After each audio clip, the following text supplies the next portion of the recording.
Não dá para o animal ficar no status anti-inflamatório, anti-estresse o tempo todo, né? Então ele precisa aprender a modular. Então acho que compreender bem o desafio, o momento que você está, definir a estratégia de suplementação, modular um pouco essa dose, né, com aquilo que você está objetivando e não só colocar realmente por ter só um apelo, sabe? Eu acho que a gente tem que olhar bastante o selênio com bastante carinho por conta dessa real necessidade de suplementação, na minha opinião.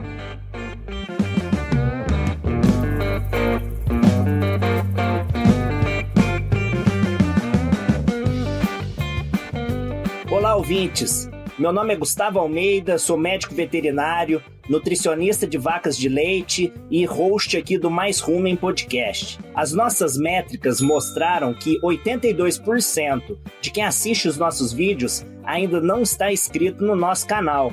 Por isso, eu venho aqui pedir para vocês não perder o nosso conteúdo e não perder a chance de estar assistindo antes dos outros o nosso material. Aproveite que você está aqui, aproveite que você assistiu o nosso conteúdo para se inscrever no canal e não ficar por fora das nossas novidades. Você se inscrevendo não só vai ajudar a gente na nossa amplitude, como também na relevância dos nossos convidados. Por isso eu conto com vocês se inscrevendo. E um ótimo episódio para vocês, pessoal. Olá, ouvintes do Mais Rumen Podcast.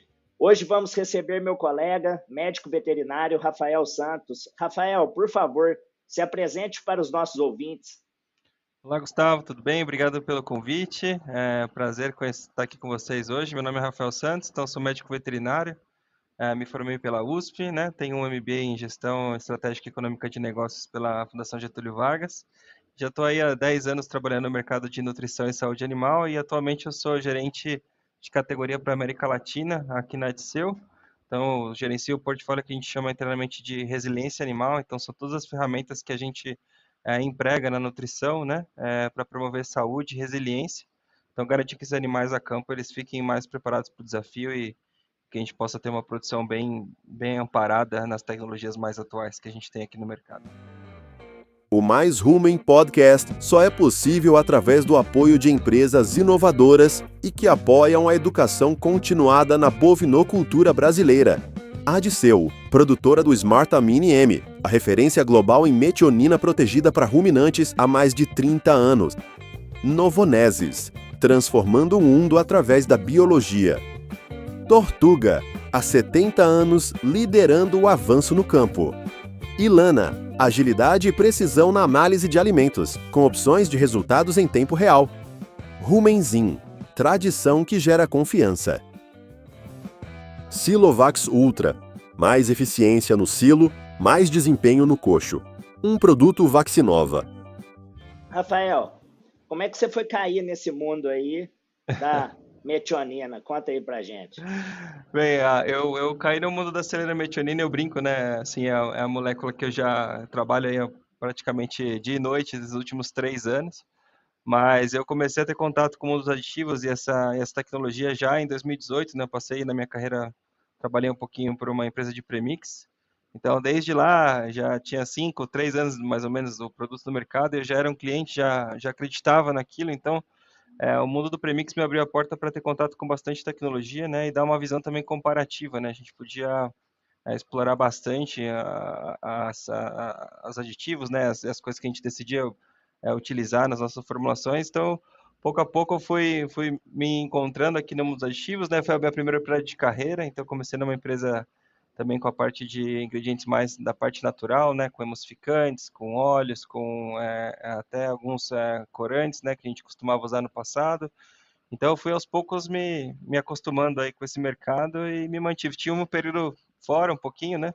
Trabalhei com a parte de processos de esterilização, né? Numa indústria farmacêutica, fazendo contratos de manufatura com outras companhias, mas eu mantive aí, sempre volto aqui para o mercado de aditivos, então é sempre uma coisa que eu gosto de trabalhar e estar junto com os nossos clientes e parceiros nessa jornada aí de 10 anos.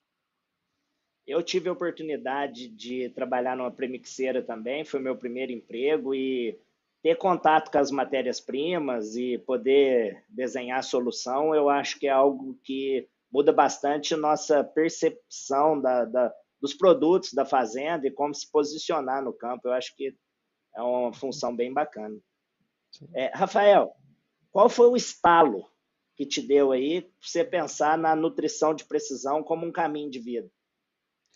Cara, eu acho que quando a gente olha para a produção animal hoje na América Latina, né, e no Brasil aqui que a gente está conversando um pouco mais no detalhe, né, a gente passa a ver que a gente está exigindo cada vez dos nossos animais uma dinâmica intensa, né? Eles estão sendo exigidos ao máximo e as coisas elas começam a ser definidas, na minha opinião, pelo detalhe, né? Então, quando a gente consegue e mais menos na média, vamos dizer assim, mais no desvio padrão e mais nos extremos da ponta em saber por que um animal performa tão bem, por que outro performa um pouco melhor dentro dessa curva, né, que a gente chama curva de Gauss de performance, a gente começa a ver que a gente consegue, a gente tem que trabalhar realmente de maneira bem focada e entregar aquilo que o animal precisa, né? A gente olha, não dá mais para a gente entender um período comum antes sem as segmentações, né? Então a gente precisa olhar com. Isso foi o que me chama a atenção para a gente falar tanto no detalhe hoje sobre as coisas, né? Então, nós temos uma missão gigante, né, de continuar fomentando a cadeia, né, a nossa produção e a nossa nutrição. Então, isso que tem me chamado mais atenção, né? As coisas já não podem, elas não são mais tão distantes, né, como antigamente, né? As tecnologias foram evoluindo, foram aproximando, foram reduzindo os gaps, o conhecimento acelerando cada vez mais. Então a gente fala muito de entregar a nutrição na boca e o que cada animal precisa, né? Então hoje não é basicamente só falar de estresse, por exemplo. A gente tem que falar de qual tipo de estresse, né? Qual mecanismo está acontecendo e o que a gente vai fazer para lidar com aquele ponto. Então esse para mim é o ponto-chave da discussão de falar de nutrição de precisão e entender basicamente como a gente seleciona, né, as melhores estratégias para combater, por exemplo, aí o estresse oxidativo, que é um tema bem popular hoje em dia. Eu tive a oportunidade de trabalhar em alguns países aqui da América do Sul. Conheço bastante a bovinocultura leiteira na Bolívia, um pouco no Paraguai, mas você que está num cargo aí, Latam, qual que seria o principal desafio nessa amostragem bem maior que você tem hoje? Qual que seria o maior desafio enfrentado no dia a dia na bovinocultura na América Latina em geral, Rafael, na tua opinião? Eu acho que hoje a gente tem que sempre olhar para a questão de nem sempre uma solução resolve tudo, né? Então, acho que a diversidade de cultura, ambiente em que esses animais estão, né? A gente tem a qualidade das forrageiras, né? A qualidade dos grãos, então tudo isso cria um ambiente, um microambiente em cada lugar muito específico, né? Então, acho que o principal desafio hoje é a gente se debruçar no sistema que a gente está, mapear muito bem, entender os desafios que cada um desses países, né, dessas produções tem, e a gente conseguir propor algo bastante específico, né? Então, a gente fala de espécie específico, fase específico e local específico, né? Então, acho que esse é o principal desafio de a gente entender que, olha, tudo que eu recebo de conhecimento, eu adapto e vejo como isso se aplica à minha realidade, né? Então, acho que isso a grande questão, né? Você vê alguns países que trabalham com fontes de grão obrigatoriamente internas, isso tem impacto. Você tem países que têm relações diplomáticas com outros, isso muda também as relações de troca comerciais e aquilo que chega no teu país. Você tem um Brasil totalmente autossuficiente, exportador de grãos, né? Você tem condições diferentes de fabricação de forragem e de silagem. Então é tudo uma dinâmica bem interessante. Acho que esse que é o principal desafio, é como a gente consegue compreender muito bem o animal que a gente tem, em que ambiente ele está e o que a gente realmente tem ali de estratégia nos apoiando, né? Desde a parte sanitária até a parte nutricional.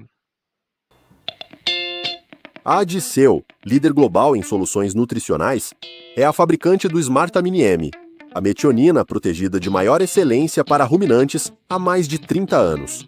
Seus benefícios incluem aumento na produção, melhora na saúde, reprodução e maior longevidade do rebanho. Para mais informações e para calcular o retorno sobre o investimento ao balancear sua dieta com aminoácidos, entre em contato com a Adiceu e tenha acesso ao Milk Smart Calculator. Batendo nessa tecla ainda de América Latina, qual país você acha que entendeu melhor o uso da metionina, Rafael? Em relação à metionina, eu acho que a gente tem uma maturidade muito grande em vários mercados, né?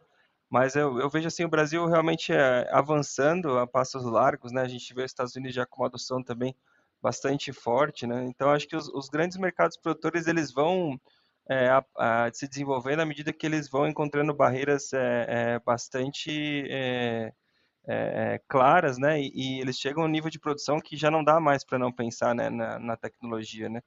Então, quando a gente olha para a parte de metionina, né, existe bastante compartilhamento de dados, né, e informações em publicações recentes, né, e pouco a pouco a gente vai olhando não só para a metionina, mas também para os antioxidantes, né, que a gente tem um sistema muito claro, onde o sistema glutationa, né, ele é o principal sistema não enzimático do corpo, né, na parte de oxidação, e a gente começa a estabelecer relações bem importantes com vitamina E, com vitamina C, né? Então, esse ciclo de reciclagem e a glutationa peroxidase também aí nesse caminho, né, como uma catalisadora dessa sinergia. Então, é fundamental que a gente passe a olhar bem essas tecnologias de maneira integrada, né? Como a gente consegue, né, aportar o melhor para que esse sistema como um todo, e a gente consiga endereçar bastante essa questão do estresse oxidativo, onde realmente o selênio ele tem jogado um papel importante, né, dentro do corpo. Então, esse é o ponto que mais me chama a atenção hoje, né, vamos dizer assim, no mercado das metionina, né, a gente tem várias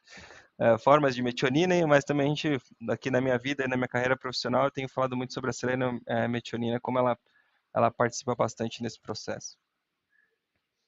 E onde você acha que aqui no Brasil a gente tem acertado mais ou estamos derrapando ainda? Comparando aí com o que você viu de melhor fora aí do nosso país, o que você pode falar em relação a uma comparação direta, assim, o que a gente tem acertado, o que a gente tem errado mais? Então, eu acho que onde a gente tem acertado mais, de modo geral, é aqui na América Latina ou nos produtores, né, é a gente olhar bastante, na verdade, ter essa mentalidade aberta a escutar as novas tecnologias e agregar elas e colocar isso a campo, né? Acho que essa abertura é um pouco da cultura também brasileira, né, da gente, de certa maneira, estar aberto a ouvir, a escutar e a discutir tecnicamente a fundo os temas, né? Então, eu acho que nessas empresas onde a gente tem uma mentalidade mais aberta e a gente consegue, talvez, propor para o produtor um caminho diferente, além do caminho simples, né, onde a gente tem mais acertado. Então, acho que isso, como cultura, a gente tem avançado bastante e esse desejo, né, de entregar realmente aquela opção mais premium, né, investir em tecnologia e a gente conseguir promover uma tecnologia melhor no campo, né? Acho que a gente ainda tem bastante lugares que a gente precisa quebrar alguns paradigmas, né? Então, existe uma condição comercial, a gente sempre tem que falar isso, né? Entender o negócio do nosso cliente. Então, para quem ele vende, para quem ele fornece o leite, né? Qual que é a cadeia de escoamento que ele tem e a finalidade de uso que ele está vendendo esse produto de alto valor agregado, né? E nutricional que é o leite. Então, acho que a gente tem que manter isso, sabe? Acho que esse é um bom caminho. Então, a gente tem exemplos espalhados por várias partes do país, né? Com liderança, assim, realmente, alguns países chamam um pouco mais atenção pela natureza exportadora, né? Pela tradição, mas eu acho que a gente tem aqui no sistema brasileiro algo bem específico, né? E que tem dado certo, na minha opinião, né? Acho que tem bastante espaço para desenvolver, mas ainda assim a gente segue confiante no bom trabalho que a gente faz, né? Então, claro, é um mercado um pouco às vezes que sofre um pouco as variações de preço, né, cíclicas, então a gente tem que saber também lidar com os períodos de baixa, né? E outras espécies também sofrem um pouco com isso, né? Mas aí o produtor de leite que está ali todo dia, ele tem um desafio a mais que a gente tem que apoiar bastante, né? Rafael, e dá para dizer que existe uma dose mágica de metionina? Cada fazenda é específica? Eu vou falar mais assim, Gustavo, sobre a selenometionina, né? A gente tem estudado bastante como a Disseu, né? A nutrição de ruminantes. Até agora, se vocês procurarem, tem um novo livro publicado do professor Surai, né? É uma das autoridades mundiais de sistemas antioxidantes dentro do mundo, né? E ele acabou de publicar com mais alguns autores um livro sobre a revisão de selênio na nutrição de ruminantes, né? Então, uma revisão geral, um marco para o ano de 2025 sobre tudo aquilo que existe de conhecimento, né? E o que a gente tem trabalhado é realmente trabalhar assim a gente trabalha com aquela dose mais com base na matéria seca, né, de 0,3 ppm de selênio, né? Então isso está descrito em algumas referências também nutricionais, né, como na 100, etc. Então a gente tem essa referência mas também compreendendo que em muitos casos a gente pode ter um aumento dessa necessidade, né? Então a gente vê alguns papers hoje em dia sendo publicados com doses um pouco mais elevadas e transmitindo essa questão para aspectos práticos, né? Então a gente tem, esse ano saiu um artigo numa revista mostrando como o selênio ele é capaz de ajudar nessa questão do estresse oxidativo, né? Ou seja, na resistência do animal perante o desafio de calor, por exemplo, né? E como todo o sistema está amparado, né? Então, se você vê assim, mudanças na taxa respiratória, né? Então, animais suplementados têm uma maior tolerância ao calor. Você vê a estrutura da glândula mamária preservada, né? Então, diminuindo tudo aquilo que a gente tem de agressões do ambiente no sistema mamário, né, que às vezes sofre com excesso de inflamação natural ali do processo também. E você vê essa translocação também de alguns marcadores né, de algumas bactérias ou interações dessa barreira, digamos, sangue, glândula mamária, né? Então você vê às vezes alguns marcadores como LPS, eles se manifestando, né, nesses aspectos. Então, a gente consegue ver que muitas vezes a gente tem essa dose de referência, né? E a gente trabalha com base nela, base legal e base técnica, mas a gente tem que, às vezes, olhar com bastante carinho as sinergias também, né? Como eu associo a selenometionina, né? A fonte de selênio com outros antioxidantes, para a gente potencializar um pouco essa resposta, né? Desses animais frente ao desafio, né? Então é muito interessante você ver os marcadores, né? Eu sempre brinco, a gente, toda vez que tem um modelo de estresse, você tem que validar o teu modelo de estresse, né? Validar a condição de desafio antes de você poder falar sobre efeitos protetivos, né? E aí é um avanço quando a gente fala de selenometionina, é que a gente está preparando o animal para que quando esse desafio que é imprevisto, né? Então a gente consegue responder melhor. Então esses animais eles recebem esse nutriente na dieta, constroem suas reservas corporais, né? E conseguem estar preparados para receber esse impacto, vamos dizer assim, de maneira... É como se fosse uma pólice de seguro, né? Eu consigo preparar que o sistema possa manter o equilíbrio, né? Entre pró-oxidantes e antioxidantes para proteger todo esse sistema orgânico, né? Que é o corpo de um animal, né? Você vê que as vacas, elas toleram bem o frio, por ser animais, né? Homeotérmos, etc., textura de pele, estrutura de pelo, mas o calor realmente é um embate bastante duro, né, para os animais. Então, você muitas vezes animais que têm estresse por calor, a gente tem uma queda de produção muito forte, né? E isso está relacionado com todo o corpo tentando reacionar a esse estresse por calor, né? Então, quando a gente suplementa, às vezes, esses antioxidantes, né, principalmente a selenometionina, né, que vai produzir as nossas defesas antioxidantes através de uma rota metabólica conhecida, a gente consegue preparar esses animais para que eles não perdam, não tenham essa perda tão relevante no sistema produtivo, né? Então, se eu posso garantir que meus animais estejam preparados para esses momentos, isso é um ponto-chave para a gente chegar numa nutrição de precisão e poder, né, pensar diferente nos nossos desafios, né? Então, hoje, agora aqui nós estamos falando online, mas o verão se aproxima, né? Infelizmente, a gente está com uma época de laninha ainda, então, mas os últimos anos foram bem duros, né, em relação a temperaturas e máximas históricas, e isso não vai mudar, né? É uma tendência global. Em situação de estresse, todo santo ajuda, né? Muitas vezes a gente tem perda de gestação já avançada, a gente tem surtos aí de abortamento, a gente tem uma queda imune por causa de algum alimento que está ali na dieta e não pode ser substituído, às vezes é uma silagem que tem uma alta carga de micotoxina, às vezes é a água de bebida dessas vacas, então repensar isso aí sempre é bacana, né? Rafael, Sim, com certeza. como que você vê o futuro da suplementação orgânica na pecuária leiteira? Eu acho que, na minha opinião, e o que eu tenho visto no campo é que a gente tem já implementado bastante o uso, né?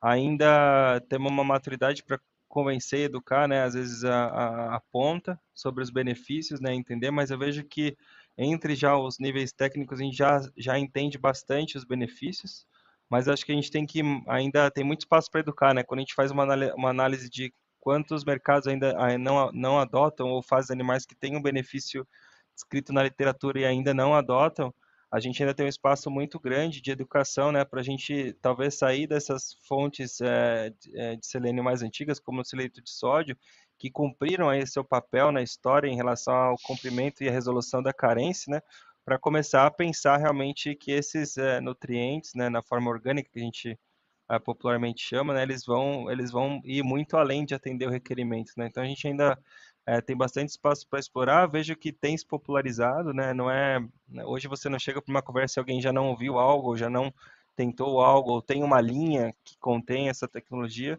mas eu acho que o caminho é quando a gente consegue massificar esse uso, né? Então, na minha opinião, ainda tem bastante espaço para a gente demonstrar isso, né? Fazer uso estratégico, não é? Que nem eu comentei, a noção de precisão pede isso, que você saiba aplicar aquilo que é necessário em cada fase e a cada momento do desafio, mas ainda acho que a gente tem uma jornada para seguir, né? Então, eu digo, popular hoje, conhecida, ainda tem espaço para adotar, na minha opinião, e a gente consegue fazer esse trabalho, né, através de mensurações específicas para mostrar para o produtor a coisa acontecendo, né? Então, hoje, realmente, a gente não abre mão de fazer os testes de deposição, né, de selênio, né, seja em carne, ovos, leite. Então, é uma forma da gente, em coisas muito palpáveis, demonstrar isso. E quando a gente conduz algumas análises multivariadas, né, ou seja, levando em consideração a combinação de estratégias, né, a gente vê que o selênio, a deposição de selênio, o nível de selênio no leite, ele tem alta correlação com os benefícios e com a performance, né? Então, isso a gente vem através de ciência de dados e aprovando isso para as pessoas, né, e comunicando isso nos congressos, nos eventos, que a gente tem bastante espaço ainda para utilizar, né? Então, ainda se discute um pouco proporções, doses ótimas, etc., né? A gente tem, às vezes, na América Latina, um pouco de confusão sobre o que pode ser dito orgânico ou não, então a gente acaba colocando tudo, né? Ou é selenito, ou é tudo, todo o resto é orgânico, mas eles têm diferença, né? Tem produtos que não têm conteúdo de selenometionina, são ditos orgânicos, tem formas específicas que adotam uma outra estratégia de proteção, mas a gente precisa lembrar, assim, eu sempre comento, né? A gente tem uma família química dos metais, né? Então, zinco, manganês, cobre, né? O ferro talvez não seja tão pautado aqui para a bovinocultura de leite e bem pouco para as outras espécies também. E o selênio está numa família diferente, né? Que ele é um não metal, então ele está na família do enxofre, do carbono, do oxigênio. Então eles têm, por natureza, diferenças muito claras em relação à capacidade do que se pode ser feito quimicamente com esses produtos, né? Então, indo mais no detalhe, a gente consegue dizer sim, minerais orgânicos têm a sua cadeia de carbono, né, na molécula, mas a gente precisa separar um pouquinho as turmas aí dentro desse grupo, né? Então, dependendo da forma, quanto que a gente valoriza de biodisponibilidade, quanto que a gente pode avaliar em nível ruminal, nível no sangue, nível no leite, né? Então, a gente conseguir classificar bem essa turma é bem importante, né? A gente poder ir para esse ponto. Pensando nas várias fases assim da lactação da vaca, né? A gente tem início, meio, final de gestação, a gente tem vaca seca, a gente tem ela no período de transição, né? Necessariamente. Onde você acredita que um investimento em tecnologia mais se paga? Eu acho que hoje, muito rapidamente, o período de transição é um período bastante relevante, né, para o emprego das tecnologias de minerais, né, principalmente a selenometionina. Então, a gente tem um período interessante ali para apoiar o animal, né. Toda essa questão de reprodução, a gente tem que lembrar que muitas vezes, né, o estresse oxidativo ele impacta muito o sistema reprodutivo, né, do animal, então é uma fase onde toda a implementação de embrião, a qualidade de ossos, tudo isso é muito importante dentro da bovinocultura de leite, né? Claro, nas fases de lactação, quando eu estou em alto desafio em relação à temperatura e estresse por calor, isso é importantíssimo para que eu possa sustentar e ter um bom pico e um bom meio de lactação, né, na minha opinião. Né? E quando eu também estou, não sei se estão muitos os casos, mas quando a gente está falando sobre a contagem de célula somática, né? Então, que é um marcador importante sobre a saúde da glândula mamária, eu acho que a gente pode ter uma ação corretiva bastante importante, né? E durante todo esse tempo aí a parte imunológica, né? Hoje a gente fala muito sobre o fato de o sistema imune ele se comunicar por receptores, né? E todos os receptores são proteínas. Então, quando a gente olha sobre oxidação proteica, né, sobre essa perspectiva, para eu ter um sistema imune bem amparado, eu preciso proteger esse sistema de comunicação, né, desse sistema. Então, a gente acaba olhando hoje sobre a ótica de um animal que não tem uma qualidade em um controle sobre o equilíbrio redox, né, que a gente chama. Se a gente não aportar aí tecnologias para apoiá-los, a resposta imune fica comprometida, né? Então você vê isso também em animais que sofrem às vezes por estresse, né? Eles têm um menor nível de IgA, um menor nível de IgG, né, sendo secretados ali, e você consegue ver alguns marcadores até de inflamação sendo manifestados por esse excesso de radical livre, né, circulante. Então, eu vejo que são fases onde o animal estiver mais desafiado, é onde a gente tem que olhar como mandatório, né? E aí nas outras fases a gente tem que olhar como um preventivo, né? Porque os efeitos, os danos que se acumulam por esse mecanismo, eles levam o animal ao limite, né? Então a gente vê que a gente está puxando bastante, né? 3, 4 lactações já é bem duro, né? Para o sistema produtivo, né? Então a gente tem que olhar com carinho para todas essas fases, né? Nas fases mais críticas, principalmente. Com a parte de bezerros também, né? A gente tem um animal ali que não está com rumen funcional, então prevenir toda a diarreia, né? Fazer essa transferência de selênio através desses compostos, né? Que a gente cuida, às vezes, da alimentação desses animais jovens, é uma metodologia, um método da gente preparar ele para o desenvolvimento inicial, né? Então, claro, a gente tem várias formas, né? Sucedâneas, etc. Uma série de outras tecnologias para apoiar esses animais jovens também, né? E trabalhar aí também na parte de corte. Aproveitando que você mencionou sobre inflamação e a gente pensar num rebanho aí de uma CCS muito elevada, o desafio sendo esse, que vantagem que eu tenho de estar incorporando essa tecnologia? Na verdade, o que acontece é quando a gente tem uma glândula mamária inflamada, né? A gente tem uma oportunidade de ajudar esse animal a controlar essa superinflamação, né? Então, o que a gente tem uma expectativa de redução, sim, da contagem de células somáticas, né, o CCS. Então, a gente pode aplicar e reduzir bastante os níveis, né? Então, isso é uma questão, claro, tudo depende de uma série de combinação de fatores, né? Nenhuma bala de prata resolve tudo, mas se eu precisar contribuir da parte nutricional também para esse ponto, a gente tem bastante oportunidade de fazer essa redução, né? Então, eu sempre olho, vamos ver que nível que a gente está, né? E se de fato, do ponto de vista de saúde, a gente reduzir também é bom, se a gente tiver algum pagamento que é pouco comum às vezes aqui, talvez na América Latina, por nível de CCS, né?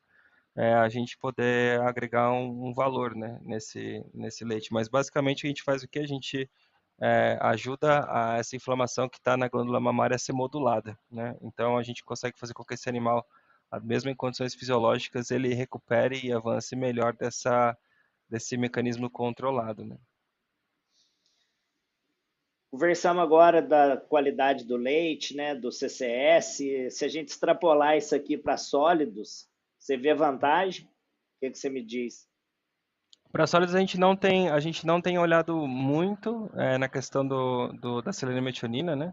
Então, em alterações em composição do leite, a maioria dos dados que eu vi hoje, a gente não teve um impacto grande, aí acho que fica talvez dentro mais do universo das metioninas, né? Protegidas, etc. Então, mas a gente vê que assim, a selenometionina e a futilselena têm uma capacidade de modular alguns parâmetros fisiológicos, e um pouco até de algumas populações microbianas no rumen, né? Alguns grupos específicos em que a gente cobre uma parte do desafio, né? Então a gente realmente ataca a produção de leite, sustenta esse animal, mas a gente pode aportar mais tecnologias para fazer uma gestão de sólidos, né? Então acho que aí acho que é a mágica, a mágica, uma coisa bonita, né, das tecnologias é que elas têm a oportunidade de se complementar e trabalhar, mas a gente não espera necessariamente uma mudança ou significativa, né, em níveis de proteína e de gordura, até porque isso tem uma correlação direta com os micro-organismos do rumen, né? A gente tem algumas famílias que estão mais correlacionadas à produção de alguns metabólitos, e isso pode alterar bastante, mas nos estudos que a gente tem visto, a gente não tem visto tanto um impacto sobre a composição do leite em si, mas sobre a sustentação da produção e a saúde, né, através de inflamação de controle da inflamação, né, e geração de imunidade. Então a gente tem olhado bastante por esse caminho como um portfólio holístico aqui, né, na companhia. Os últimos 8 anos eu tenho me dedicado a trabalhar com sólidos. Uhum, E desses 8 anos, 5 foi trabalho exclusivo com sólidos e solução de problemas com gordura, proteína. uhum, E o que eu posso falar é que uma boa produção de leite com bons sólidos, ela vem de um equilíbrio. uhum, Então, a gente o termo que você usou, né? Realmente não tem uma bala de prata nos sólidos, a gente tem uma busca de um equilíbrio mesmo. uhum, Rafael, para pontuar as 3 áreas que eu acho bem importantes, falando do CCS, uhum. passando pelos sólidos, e o que a gente pode ver em relação à reprodução. A gente sabe que a reprodução é a parte motriz ali de uma fazenda que vai se sustentar. E aí, o que a gente Uhum. pode esperar relacionada a essa parte? A principal ponte, quando a gente, na minha opinião, a gente correlaciona o estresse oxidativo, né? Primeiro, a qualidade de implantação embrionária, né? Então, acho que essa parte ela é muito clássica, né? Então, se eu não tiver se eu tiver um animal inflamado, né, e por consequência um estado antioxidante ruim, eu vou ter realmente dificuldades nessa primeira etapa embrionária, né? Isso é bastante claro para nós. Durante o desenvolvimento embrionário, então a gente precisa estar com esse animal, né, num bom equilíbrio, porque tem uma relação muito grande do desenvolvimento e da qualidade da saúde materna com o animal que está ali sendo gestado, né? E aí entra o período crítico, que é realmente ali o final da gestação, onde de fato a gente entra, os animais entram no máximo do estresse, né? Oxidativo, se consomem toda a reserva, né? Se consomem energia, então tem todo o esforço ali do processo né, do parto. Então a gente pode esperar sim benefícios por todo esse processo, né, de formação e geração de novos animais, né? Então esse momento pré-parto ele é bastante crítico para a gente ter uma tecnologia também ajudando ali na parte de retenção de placenta, todo aquele período crítico que a gente tem dos animais ali nos momentos ali do periparto, né, que a gente fala. Então a gente tem benefício, a gente pode esperar uma contribuição sim a todo momento. Sempre que eu comento, né, depende muito de como que a gente está, que nível que a gente está chegando, mas basicamente o Selenium ele vem para complementar todas as estratégias que você tiver em relação à gestão, né, da reprodução, né? Então a gente tem olhado bastante um pouco sobre os programas de ATF, né? Então é super importante a gente ter essa parte da nutrição e na reprodução é bem importante, né? Então sempre que você tem uma fêmea que passa por um processo longo, acima do esperado, ela sofre esses danos e isso se acumula, né? Então a gente precisa realmente ajudar ela com toda essa parte pós-parto, né? Também para que ela possa ali fazer todo o processo de evolução dos órgãos e estar preparada para essa dinâmica nova de lactação, né? E ela começa a mobilizar ali toda a sua reserva corporal e entrar num desafio metabólico, né? Muito importante em gestão de gasto energético e tudo mais, né? Você acredita que a gente pode falar que os técnicos e os produtores aqui no Brasil subestimam o papel da imunidade das vacas na produção de leite? Olha, acho que dizer se subestima talvez seja um termo, assim, na minha cabeça me veio como um termo assim, um pouco forte, assim, né? Mas talvez a gente precisa aterrissar isso em termos às vezes, muito práticos, né? Eu acho que a gente entende ali os nossos animais no contexto, né? Mas ainda falta espaço para a gente talvez tomar uma decisão, às vezes meio qualitativa, né?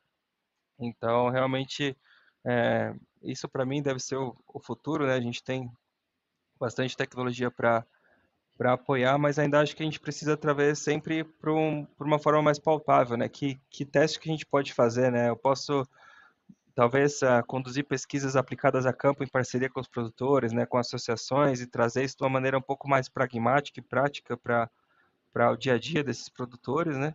Então, talvez a gente fazer coletas de amostras e fazer um processo talvez modelo junto às sociedades representativas para a gente poder divulgar um pouco mais, né? Então, para quê? Para que a gente fale, beleza, é importante para a imunidade. Não, não, é importante para a imunidade. né? Então eu preciso realmente trazer, talvez com alguns marcadores, algumas coisas mais práticas, né? Tem muito teste rápido para a gente fazer a campo. Então, pouco a pouco, a gente ir demonstrando isso, né? Eu acho que ele sabe do impacto, ele sabe da necessidade, da importância, mas talvez a gente precise, na minha opinião, sempre continuar agindo, né? Então, essa é a minha visão, não sei se você concorda, mas eu acho que a gente pode sempre chamar mais atenção e aterrissar para algo que é prático, né? Então, acho que esse que é o grande desafio hoje da gente usar as tecnologias, né? E qual seria, Rafael, a diferença aí prática entre um selenito e uma selênio-metionina? Uhum. Acho que é importante sempre dividir um pouco as tecnologias, né? Então, o Selenium é a mais tradicional, antiga, né? Veio para corrigir a carência. Daí a gente tem uma evolução natural das coisas que ocorre ali mais ou menos. Então, o Selenium 1975, 70, 80. Depois, nos anos ali mais ou menos 2000, a gente começa a ter o surgimento e uma adoção mais intensa da selenometionina através de uma fonte fermentativa, né? Que são as selenoleveduras, né? Então, naquela época, a primeira vez que a gente conseguiu sintetizar, então o pioneirismo aí é bem relevante da tecnologia. E aí já numa terceira fase, né, 15 anos depois, você vê que os tempos de inovação eles se encurtam, né, de 75 a 2000 e depois de 2000 a 2015, a gente tem a síntese de formas puras, né, a gente consegue sintetizar aquele ativo, né, com algumas variações químicas bem importantes para aumentar a estabilidade e a biodisponibilidade da molécula, as fontes puras, né, de selenimetionina. Aqui na Adseu que a gente trabalha com a hidroxselenimetionina, né, é uma molécula já patenteada pela Adseu, recebeu um prêmio de inovação em 2014, 2013, pela nova tecnologia. Então, a gente tem essa divisão temporal, né? O que é importante dizer é que nas fontes mais recentes, a gente tem 100% do selênio, né, na forma de selênio metionino, né? Então, eu estou controlando exatamente em nutrição de precisão que a gente falou aqui, em atender o requerimento de uma fase específica, em entender o momento de necessidade do animal. Eu estou, como nutricionista e formulador, eu estou conseguindo aportar exatamente aquilo que eu quero na forma mais adequada, né? E antigamente a gente discutia muito sobre, a gente considerava tudo que está lá na levedura 100% orgânico, né, em forma de silicisteína ou selenometionina, mas a gente tem desafiado como companhia bastante essa concepção e a gente tem criado a especiação do selênio, né, ou seja, saber exatamente a forma como ele está nesses produtos, né. A gente tem mostrado que diferentes técnicas chegam a uma mesma conclusão, mostrando que nem 100% tá, em formas de interesse ou que sejam metabolicamente relevantes, né, na estratégia do selênio, que é o quê? Você aportar para esse animal, você conseguir fazer com que essas reservas corporais se constituam, né, no corpo do animal através da deposição dos tecidos, e quando o animal entre num processo ali de talvez de catabolismo ou de alta exigência, ele consiga mobilizar as reservas corporais para aportar a necessidade que ele tem de expressão dessas enzimas antioxidantes, né? Então, existe essa correlação importante. Então, é bom e importante conhecer e olhar bem, de maneira bastante clara, qual é a forma química, né, que o selênio está sendo aportado na minha dieta. Então, você simplesmente ler selênio mínimo tantos miligramas por quilo não é mais suficiente hoje em dia, né? Então, hoje um nível avançado é quando a gente vai olhar para realmente a forma que o selênio está, e isso é extremamente importante, né? E se a gente pensar no preço que é para estar trazendo um dado jovem até a produção de leite e o tempo que as nossas vacas ficam no rebanho hoje, você vê o papel da molécula na longevidade aí dessas vacas e a gente ter elas por mais lactação? Eu acho a gente vê poucos estudos hoje, Gustavo, assim, mesmo em outras espécies, que a gente vê ou a gente consegue fazer um estudo, porque falar de longevidade a gente teria que fazer um estudo populacional, né? E aí talvez o desafio seja um pouco maior, mas de maneira bastante clara, assim, a gente vê algumas espécies que vivem bastante, né? Os efeitos do estresse oxidativo, eles são cumulativos, né? Então, você se manter nessa condição de estresse oxidativo e acumulando os danos do radical livre, né? Então, os danos que são feitos no seu DNA, os danos que são feitos nas suas membranas lipídicas, nas proteínas do corpo, tudo isso vai se acumulando com o tempo. Então, se eu conseguir ajudar esse animal a prevenir esses danos e que ele também possa, de certa maneira, modular a inflamação dele, porque a inflamação ela tem que existir por necessidade de defesa, né? É natural, mas ela precisa ser modulada até certo ponto. Ela não pode ser over-inflammation, né? Então, eu não posso fazer uma super inflamação descontrolada, porque isso faz o próprio corpo sofrer com o balanço, né? Então, eu acho que sim, a gente tem um papel grande, né, de selênio. Lembrando que a gente suplementa selênio porque a gente realmente, em muitas partes do mundo, o solo é pobre em selênio e todos os ingredientes que a gente aporta na dieta não aportam requerimento, né? E alguns outros minerais a gente está vendo que, olha, eu tenho uma carga desses minerais vindo das minhas fontes minerais, eu estou discutindo o quanto ele está biodisponível ou não. Então, eu acho que o selênio tem um momento especial, que é entender que realmente ele tem uma questão muito forte da essencialidade da suplementação, né? Então, eu acho que realmente tem um papel chave na longevidade. Eu vejo animais, até outras espécies que sustentam a sua produção, lógico, ele vai decair, né? Igual a gente. Ter a certeza que nós envelheceremos, né? E que a gente não vai, talvez, correr da mesma maneira, não vai desempenhar um atleta também termina a sua carreira cedo, né? Então a gente acumula esses danos, então tem um papel importante na longevidade. E aí eu acho que para a gente falar de longevidade, eu acho que a gente deve caminhar assim para efeitos sinérgicos, né? Então como que eu combino o selênio com a vitamina E, como eu combino o selênio com o zinco, como eu incremento outras fontes de vitamina que têm uma boa biostimulante para que esse animal possa ficar no sistema mais tempo, né? Dentro da característica econômica de cada momento, né? Porque à medida que eles vivem também mais, eu posso ter contextos diferentes onde que ele está produzindo de uma maneira economicamente sustentável, né?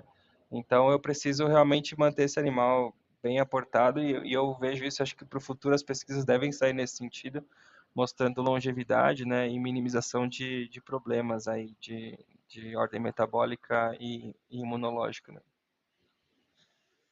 E em relação ao selênio, de maneira geral, que você tem visto como um erro clássico? Falta, excesso, manejo errado, indicação errada? Eu vejo bastante assim, na minha opinião, acho que a gente vê, primeira coisa, deixar de adotar, né? Em alguns momentos a gente vê, que nem eu comentei anteriormente, né? Ainda falta uma sensibilização em alguns momentos, né? Eu acho que às vezes a gente esquecer um pouquinho sobre o tempo que a gente demora para construir essas reservas, né? Então, não é que eu começo a tomar, ou quase suplementar hoje a selênio-metionina, eu já estou no máximo da minha reserva corporal, isso leva um tempo, então, às vezes, abandonar por algumas fases de maneira muito abrupta, eu acho que não é uma coisa, na minha opinião, que, não que faça você perder, mas deixa de ganhar, né? Porque você expôs o animal um período sem uma fonte tão biodisponível e nobre, né? Como a selenometionina. Então, dose, eu acho que tem que olhar bem o teu desafio. Então, a gente não modular, talvez, por épocas, eu acho que é uma coisa que a gente tem que olhar também, né? E talvez adotar muitas vezes proporções, é normal, eu acho que adotar proporções mais por decisão comercial, né? Dentro da realidade de cada companhia de nutrição ou do produtor, etc. Mas eu acho que, pelo menos em selênio, na minha visão, a contribuição dele no custo é um pouco baixo, né, de modo geral. Então, pela baixa inclusão, apesar dele ser um produto de alto valor agregado, mas a gente talvez não modular um pouco a estratégia por período, acho que também é uma coisa que a gente tem que tomar bastante atenção, né? Então, a gente trabalhar assim com a dose de referência, monitorar os níveis que estão disponíveis em amostras de animais individuais ou no tanque, né? Fazer um acompanhamento e aquela, cara, né? Não é, a deposição e a utilização não são vias separadas, né? É um equilíbrio. Então, o animal está depositando, está mobilizando, ele está utilizando aquilo que ele vem da dieta e sintetizar antioxidantes é metabolicamente custoso, né? A gente costuma discutir aqui internamente, né? Então, não dá para o animal ficar no status anti-inflamatório, anti-estresse o tempo todo, né? Então, ele precisa aprender a modular. Então, acho que compreender bem o desafio, o momento que você está, definir a estratégia de suplementação, modular um pouco essa dose, né, com aquilo que você tá objetivando e não só colocar realmente por ter só um apelo, sabe? Eu acho que a gente tem que olhar bastante o selênio com bastante carinho por conta dessa real necessidade de suplementação, na minha opinião. Bacana demais. Rafael, a gente está caminhando aqui para o final do nosso bate-papo. Eu teria mais alfinetadinha aqui para a gente dar uma brincada. O que você Sim. acha das nossas necessidades, sei lá, de um gado girolando, 3/4, nosso gado tropical aqui, ou se a gente copia demais o que vem dos americanos? O que você me Uhum. fala em relação a isso? Eu acho que realmente a gente precisa olhar para o nosso animal, assim, eu acho que a gente não pode fazer um Ctrl-C, Ctrl-V, né? É um animal pensado para o nosso sistema produtivo, né? A gente tem algumas características brasileiras que a gente tem que levar em conta. Então, eu acho que a gente tem que realmente adaptar bem. Claro, é que eu sempre ouço, ou sempre digo, olhe para os lugares onde dá certo e o que se faz, né? E traga aquilo que realmente é positivo, né? Aquilo que você talvez não veja 100% como adaptável, que faz sentido, você guarda com reserva, mas você pode entender que cada situação é solucionada de uma maneira diferente, né? Então, eu realmente acredito que a gente precisa ir aprendendo, né, a aplicar as tecnologias no nosso rebanho, né, nas nossas características e, pelo menos essa é a minha visão hoje, né? Ao longo do tempo a gente vai evoluindo e também tem outras percepções, mas em selênio, quando a gente fala disso, a gente tem uma limitação de dose bastante forte, legal lá fora, né? Então, eu acho que aqui a gente tem um pouco mais de oportunidade, vamos dizer assim, de talvez explorar um pouco mais os benefícios em algumas doses, às vezes, bem, que você vê que o animal responde, né, bastante. Então, a gente tem essa oportunidade e eu sempre valorizo, assim, a solução local. As maiores inovações, na minha opinião, elas vêm daquilo que já é praticado, né, e é modulado para novas condições. Então, nem sempre precisa ser algo tão inovador, né, tão simplesmente uma perspectiva diferente, uma percepção diferente, uma maneira de empregar diferente que faz a coisa acontecer, né? Então, olhemos sim com carinho o que se produz cientificamente em diversas partes do mundo e ir testando e aplicando a campo, entendendo nossa genética, entendendo nosso animal, entendendo nosso nível de produção, como que a gente agrega isso de uma maneira técnica e comercialmente sustentável, né, também. Talvez seja importante pontuar aqui para os nossos ouvintes que a recomendação de selênio nos Estados Unidos vem da contaminação do solo para o que a vaca pode comer. E aí, o que a vaca pode comer e o que ela precisa, às vezes a gente tem uma janela de oportunidade onde a legislação nos permite, né? Uhum, Rafael, exato. nesse ano de 2025, a gente pediu para os nossos convidados estar recomendando uma leitura, um seriado, um filme, algo Uhum. que, algo que você acha que é relevante para o nosso público. Pedir para você estar indicando alguma coisa, algo que você acha que seja válido. Eu acho que Uhum. a gente tem feito isso com todos os nossos convidados. Uhum. Você Então, tem algum... cara, eu diria que a gente, assim, eu gosto muito de me dedicar a um pouco a entender a dinâmica das relações comerciais em si, né? Então, eu acho que eu recomendaria muito que a gente hoje esteja cada vez mais ligado a indicadores econômicos, né? Eu pelo menos sou muito vidrado nisso, né? Em você entender as dinâmicas de oferta e demanda, entender as relações de troca, né? Entender um pouco de geopolítica. Então, para a gente entender que o mundo já não está mais desconectado, né? Acho que os últimos anos que a gente viu mostrou isso. Então, eu recomendaria assim sempre a gente estar antenado. Eu não teria uma obra, talvez que eu indicaria assim de bate pronto, mas eu acho que realmente a gente se dedicar a entender, sabe, não só olhar para dentro de casa, mas estar com os olhos bem atentos ao que está acontecendo fora, né? Porque a gente sofre bastante impacto no nosso dia, por isso às vezes a gente não vê a onda vindo, né? Então eu recomendaria, claro, na parte técnica, esse livro recente de 2025 que eu comentei do professor Surai, para mim é um marco, né? Se você quer saber um pouco mais sobre selênio, né, e tudo aquilo que já foi feito até hoje, aquilo que está estabelecido na academia, é uma obra relevante. E eu gosto bastante mais dessa parte também de entender as finanças pessoais, né? Eu acho que a gente está vivendo um país cada vez mais desafiador, né? Acho que para nossa vida em relação à carreira e o envelhecimento, né? Vamos dizer assim também. Então eu recomendo bastante que a gente tenha um olhar bastante bem focado no futuro, né? Não só no curto prazo, porque a gente como produção, como sucessão familiar, como carreira, a gente precisa estar bem antenado em relação a tudo isso, né? Para os nossos ouvintes, né? Para mim é muito, fico muito feliz em ter batido esse papo com o Rafael aqui hoje. Eu conheci o Rafael em 2011, quando eu cheguei na FMVZ USP para fazer meu mestrado. Então, tá reencontrando você para a gente bater esse papo aqui, Rafael, foi algo que me encheu muito o coração aqui de alegria. É bacana ver, revê-lo aqui e a gente poder ter um papo aqui de alto nível. Isso aqui me encheu bastante, me deixou bastante feliz. A gente estava no LPBL, que é o Laboratório de Bovino de Leite, que ele tem como coordenador o professor Francisco Renó, que é o meu amigo pessoal e é uma pessoa de autoestima. E eu tive o prazer de conhecer o Rafael lá. O Rafael estava na graduação e eu fico muito feliz de te reencontrar aqui, Rafael, e de ter a oportunidade da gente ter batido esse papo aqui sobre vaca. Você fica à vontade aí de trazer tua mensagem final. Gustavo, também queria agradecer, fiquei muito feliz quando a gente se falou a primeira vez, né, e poder lembrar desse passado. Eu brinco, né, a universidade é um berço que a gente às vezes não percebe o quanto ele é valioso, né, naquela época, mas graças a Deus eu acho que a gente conseguiu aproveitar bastante. Aprendi horrores com você daquela época ali, lembro de muita coisa que a gente, experimentos que a gente conduzia, a qualidade ali do que a gente fazia, a seriedade, né, então eu levei isso para minha carreira.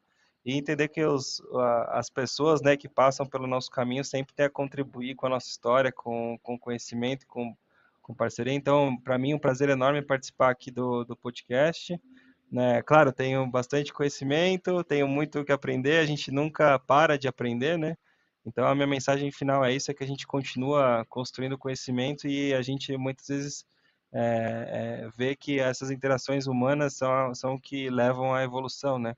Então, trocar ideias, falar sobre conceitos e trocar informação, né, discutir pontos e perspectivas, isso aí não tem preço e a gente só se faz quando a gente está aberto a trocar conhecimento e construir coisas juntos, né? Então, eu super agradeço, também muito feliz de reencontrá-lo aqui, o convite, e estamos à disposição, quem precisar entrar em contato, quiser tirar dúvidas, quiser conhecer um pouquinho mais do que a gente tem de informação e conhecimento, a gente está com as portas abertas aqui na Diceu, e as minhas também aqui falando do CPF, né, além do CNPJ, para contribuir e somar com todos vocês, tá bom? Então, muito obrigado aí a todos pelo convite, pela oportunidade de estar aqui hoje conversando com vocês. Rafael, muito obrigado. E para você que ouviu até aqui, lembra de curtir nossas redes sociais, a seguir o Mais Rumen Podcast no Instagram, no YouTube e assinar o canal ali no Spotify. Isso aí deixa nossa mensagem chegar a mais gente sempre. Muito obrigado e até o próximo.